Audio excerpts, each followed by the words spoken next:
Id-berbi u l-ħela tal-gvern ikomplu hekk kif minn barra l-mijiet ta' eluf li ħerġin mill-Awtorità tat-Turiżmu, il-Ministru Clayton Bartolo l-weekend li għadda sparpalja bagatella flus mit-taxxi tal-poplu biex sħabu setaw jagħmlu parti bl-iskuża tal-Malta Film Awards.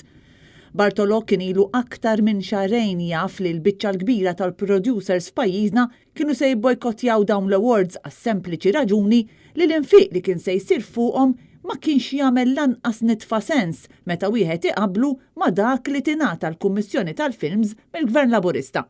Iżda Bartolo baqa' għaddej jistina rasu li jrid jagħmel dawn l-awards li għalihom attendew il-Ministru Carmelo Abela u l-Ministru Jose Herrera, kif ukoll Johan Grech, il-Kummissarju Malti għall-Films.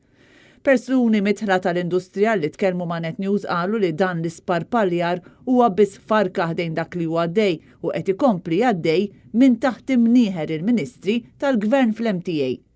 Eżempju wieħed biss, fl-2019 Lionel Gerada, DJ u llum direttur fl-Awtorità, mar mawra sa Puerto Vallarta fil-Messiku minn fuq l-MTA u miegħu marru 4 min nies oħra. Iż-żjara kellha tkun waħda edukattiva dwar il-festivals tan-nar u kellhom jattendu għal simpożju propju dwar dan. Biex jagħmlu hekk intbagħtu 5 min nies f'riżort lussuża ta' 5 stilel u r-riżultat ta' din iż-żjara ħadd ma jaf eżatt x'kien u lanqas ma nafu kemm mill-għexieren ta' eluf ta' euro ħallas il-ħaddiem Malti għaliha.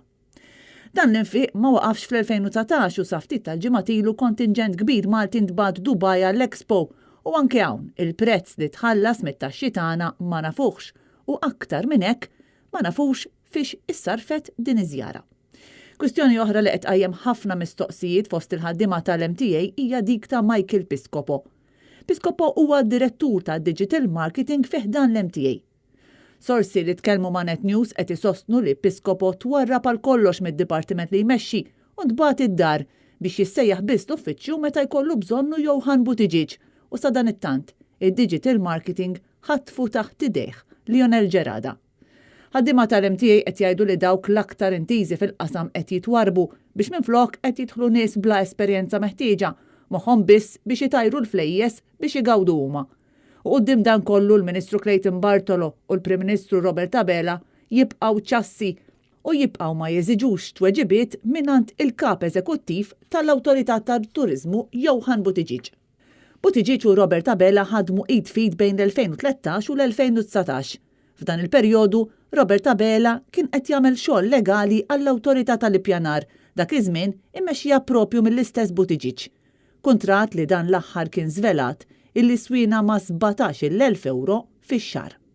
Buttigieg huwa l-legat ta' Joseph Muscat li kien poġġieħ fit-tmexxija tal-MTA u min-naħa tiegħu kien ta' kuntratt ta' 90,000 euro lill-eks Ministru Konrad Mizzi eżatt meta dan irriżenja.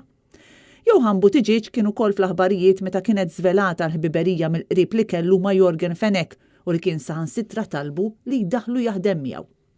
Intant illum Robert Abela, Prim Ministru, qed jidher dajjef ferm fil-konfront ta' nies bħal Johan Buttigieg li s-saħħa tagħhom tidher li ġejja propju mingħand il-predeċessur ta' Abela, Joseph Muscat.